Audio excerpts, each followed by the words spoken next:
So, Greta, Yes. what goes through your mind when your agent sends you a script and says you have a part in Tron Ares? I was not me. Of course, not me. I'm still sort of in a state of shock, and I like turn back just to make sure. Oh yeah, okay, Tron Ares. I am in this movie. Okay, it's not anything I ever expected for myself.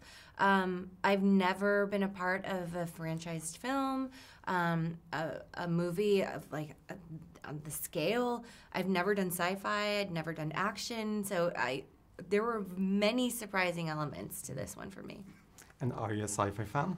I am. I'm like, as a consumer, yeah. But again, I didn't think I'd be lucky enough to be part of one. So, yeah. What was the most surprising element for you?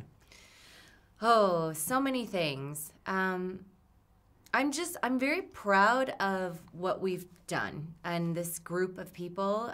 Joachim Rønning, our director, I think did an extraordinary job of wrangling a lot of really different elements and getting to work with Jeff Cronenweth, our cinematographer even. He's someone I have loved his work for so long, Social Network and Girl with the Dragon Tattoo, and he really injected a little bit of darkness to this third installment that I found really interesting and innovative.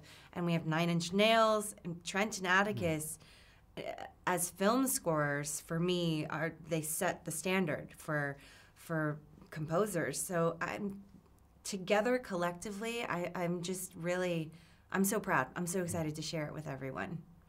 You have a Norwegian director. I'm from Sweden, so it's close, you know. Yes. Is there something like, I don't know, Scandinavian about his way to direct? Can you talk about working with Joachim?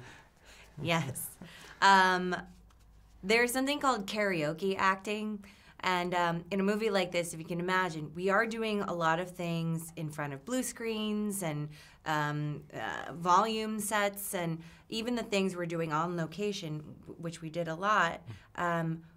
I have to do a lot of pretending, and you may be thinking, well, acting is pretending, but in this case, it's Joachim on a God mic shouting out different, cues of like building fall, rock hit face, and counting down light cycle. And I want to say lovingly that his Norwegian side definitely came out during those moments, and it was really hard to keep a straight face when he would have different ways of maybe, the sound the car makes, and would say it in a Norwegian way, or, insert. Yes, it was a joy. It really created a lot of levity in those moments of like 6 weeks of night shoots. So, yeah, I loved working with him. Oh, awesome. And of course, again, being from Sweden, I have to ask if it's true you're named after Greta Garbo. Yes. Yes. I am, yeah. How come?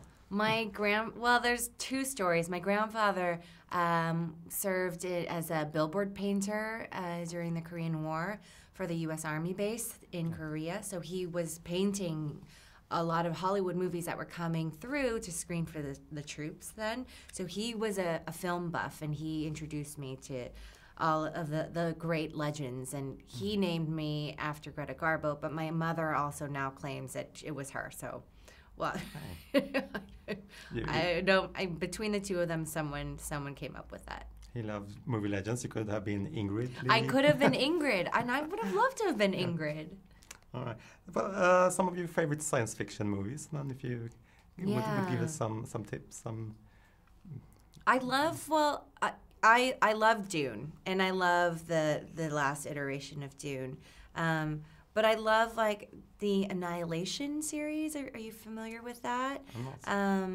And I also love like genre bending, so sci-fi mixed with drama and romance.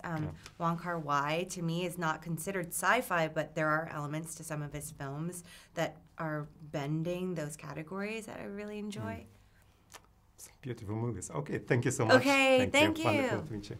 Nice to meet you.